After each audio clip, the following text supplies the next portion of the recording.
Because of the fire that happened at my apartment, everything kind of got on hold. So the motion I had to have was during the fire while I was homeless in a hotel, and it was the worst day because there was no internet at the hotel. It was off, and I was running out of data, and it made me realize how important data was. That motion, I was trying so hard to get an extension for something important for the medical expert report for my case against the hospital that assaulted and battered me, abused me, neglected me, and just like did the worst of the worst you could think of. And I mean, I said it in other posts. Their male nurse, big guy, George, he elbowed me in the chest on the left side. I know I made those videos, and because I was using a filter to kind of separate so I knew not to touch them, and then I kind of left them pinned, people probably haven't seen like the other ones where I explained like everything in detail, so it was just like all out there. But he hit me, and it never got reported because they just didn't report anything. And so he got away with it. To this day, he still got away with it, and I was in pain because of it for several months. They got away with a lot, which is so hard to deal with when you've ever been a victim of abuse or anything. You just want, as a counselor said to me, closure. That's the best way to describe it. Just wanted closure for yourself. And they couldn't admit faults at all. So I didn't get any of that. I didn't get an I'm sorry. I didn't get yeah, we did that. We're going to do better. We're going to just reroute everything. Make sure we never do anything like that to anyone ever again. We're going to like give him heck and make him go take more classes, do something, like fire him, anything. And they didn't do it. And the cameras that were in the hall that would have recorded everything should have recorded everything. I still think they record, but they claim that it apparently is monitoring only. So the proof I would have had that they lied and that it did in fact happen and didn't get reported was just conveniently not there. Then they locked me away in that seclusion room, which is what they call it.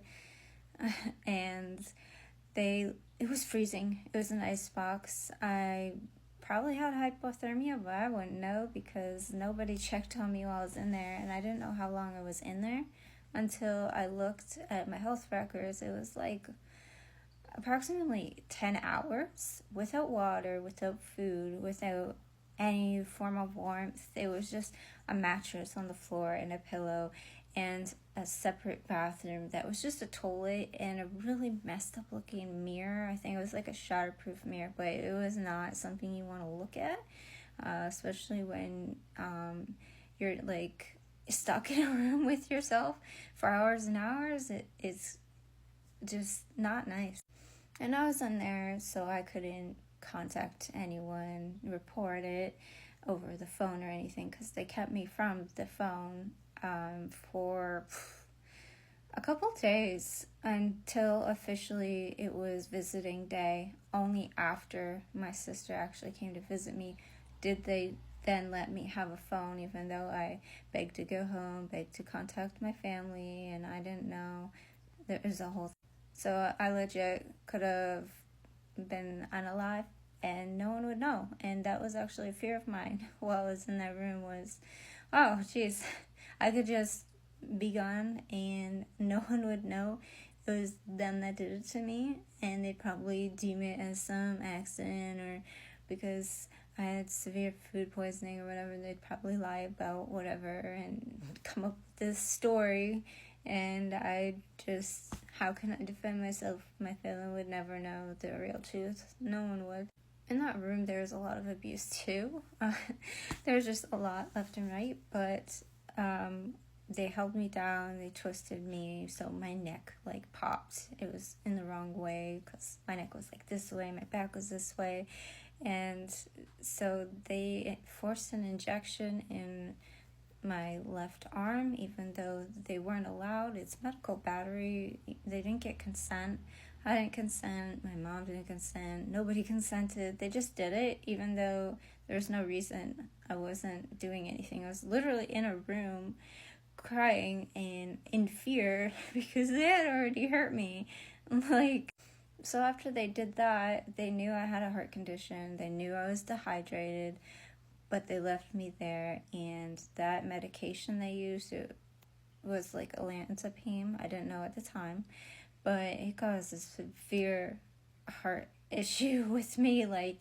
I never felt anything like it. It felt like I was having a heart attack, but it was really strange because it went all the way up to my neck. And I could have had one, and I honestly wouldn't know, because it's not like anybody checked on me. They never checked on me. They never made sure I was okay. I didn't have water, and so, I was just full-on dehydrated, and I was actually worse when I went to the hospital because they weren't taking care of me, and they were treating me for something that I didn't need to be treated for. I wasn't mentally ill. I had food poisoning from shrimp because I stupidly thought this time it'd be fine not to microwave it or heat it or anything because I liked them cold. And I hadn't done it in a long time because previously it depended on the brand. I had a very bad food poisoning too, but not as bad as this one. So, because I thought it'd be fine because it wasn't a bag version to do it, I'd be okay. I wasn't.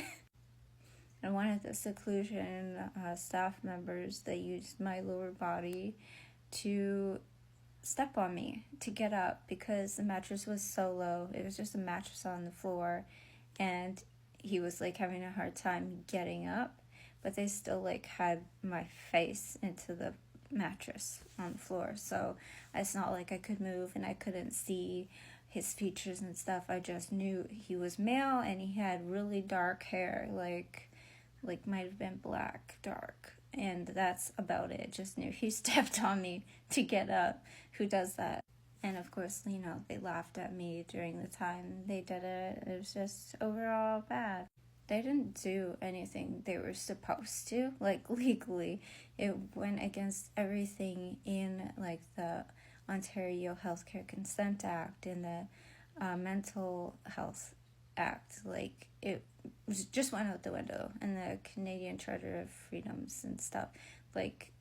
None of it. And it was plain black and white, but the judge at the last motion up front said that he did not know anything about those, and that is why a medical expert would be needed. And I live in a small town, so this kind of stuff isn't something they're okay to do. They don't know. And even when I print it black and white, they still don't want to take it seriously because I'm not a professional. I'm not a lawyer. So what I say, even with it printed, it just doesn't matter because it's not coming out of a lawyer's mouth or a doctor's mouth.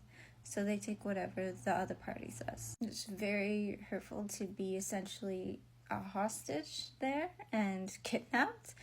No joke, if they weren't a company that was backed and protected by all these scary lawyers and programs and stuff, not my words, other lawyers' words who had said, I hope they're backed by scary people who, defend them to the end and stuff. And it's just I just want justice. That's it. It's I wasn't asking for anything. I went through all the proper channels. I'm just not getting it. I just had a fire in my house. I'm still dealing with it. Why can't I get something?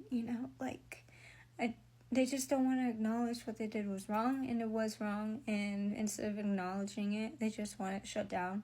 They want to shut me down, and then they won't acknowledge any fault. And it's just, they damaged me instead of protecting me. And I have PTSD and nightmares. I hate sleeping because I just get nightmares. And I'm not going to make it to the deadline to get an expert report because I don't know what I'm doing. Because I've never had to do it before. I was trying not to cry. Sorry. Thanks for listening.